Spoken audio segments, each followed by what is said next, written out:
Selamat siang, salam sejahtera. Saya Benediktus Alvin Duputranto dengan NIM 1952141109 dan teman saya Bayu Ajaninggar dengan NIM ke-1952141134.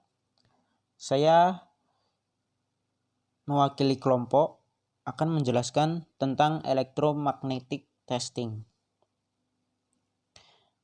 Electromagnetic testing biasa juga disebut pengujian arus eddy atau ECT, eddy current testing.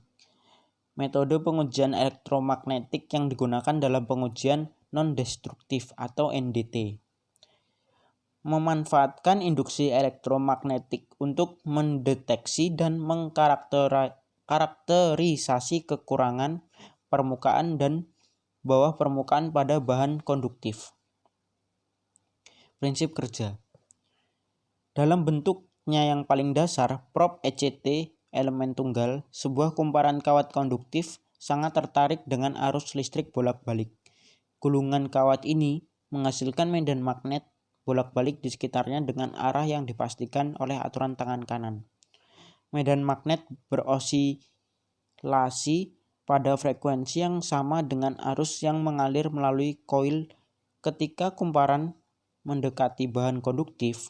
Arus yang berlawanan dengan kumparan diinduksi dalam material yang mengikuti jalur melingkar.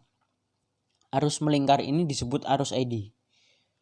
Variasi dalam konduktivitas listrik dan permeabilitas magnetik dari benda uji dan adanya cacat menyebabkan perubahan dalam pola aliran, intensitas, dan fase arus eddy. Pada gilirannya, perubahan yang sesuai dalam fase dan amplitude dari medan magnet berpasangan yang dapat dideteksi dengan mengukur perubahan impedansi pada koil. Ini adalah tanda-tanda adanya cacat dan dasar ECT standar. Gambaran prinsip kerjanya. Jadi ini gambaran prinsip kerjanya. Tadi disebutkan kumparan kawat konduktif. Jadi kumparan kawat konduktif tuh ini ya teman-teman. Ini kumparan kawat konduktif. Kumparan ini sangat tertarik dengan arus bolak-balik. Gulungan kawat ini menghasilkan medan magnet bolak-balik di sekitarnya. Dia menghasilkan medan magnet di sekitarnya dengan arah yang dipastikan oleh aturan tangan kanan. Jadi kawat kumparan ini menggunakan aturan tangan kanan. Dia menggunakan hukum Lorentz. Jadi kita pernah belajar di SMA, hukum Lorentz itu SMA atau SMK atau belajar fisika.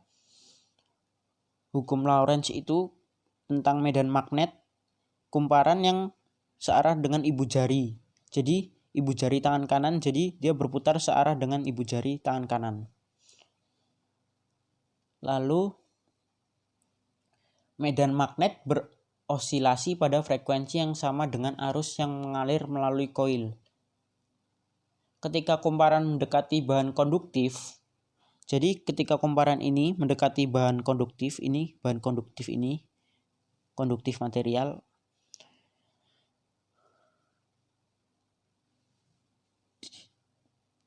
arus yang berlawanan dengan kumparan diinduksi dalam material yang mengikuti jalur melingkar.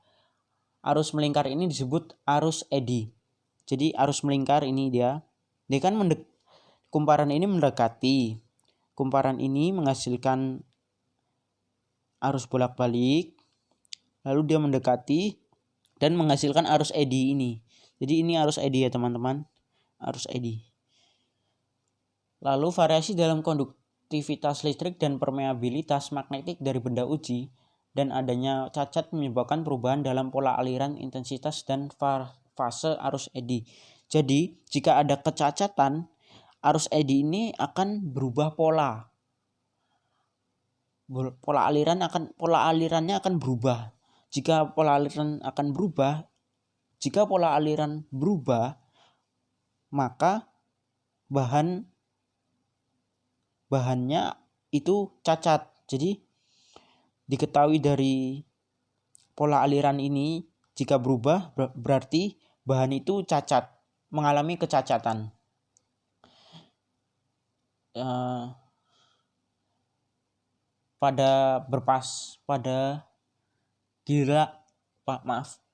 Pada gilirannya, perubahan yang sesuai dalam fase dan amplitude dari medan magnet berpasangan yang dapat dideteksi dengan mengukur perubahan impedansi pada koil.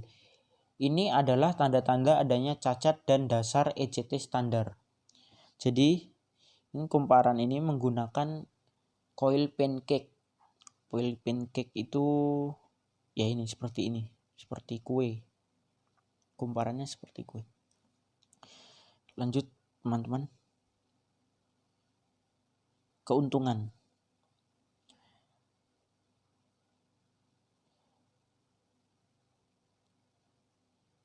Keuntungannya, sensitivitas terhadap cacat permukaan, dapat mendeteksi melalui beberapa lapisan, dapat mendeteksi melalui pelapis permukaan.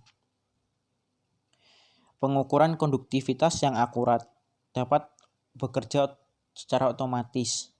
Sedikit pre-cleaning diperlukan.